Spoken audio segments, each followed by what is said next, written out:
Hi everyone, in this video we will show you how to fix error 279 in Roblox Mobile. First, open the Google Play Store on your phone. Search for Roblox and make sure the app is updated to the latest version. Installing the newest update can fix known bugs and connection issues. Once it's updated, go back and open settings on your phone. Scroll down and tap apps, search for Roblox and tap on it. Now tap storage.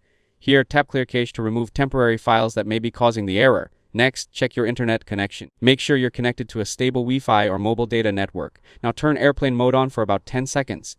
Then turn airplane mode off to refresh your network connection. Go back to the storage section. Tap clear data. Keep in mind that this will reset the Roblox app, so you'll need to sign into your account again. If the problem still continues, go back and tap uninstall.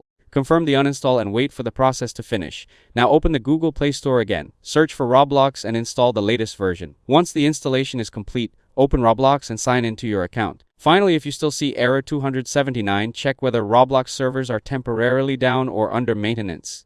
If the servers are unavailable, you'll need to wait until they're back online. If this video helped you out, don't forget to leave a like and subscribe to the channel. Thanks for watching, and I'll see you in the next one.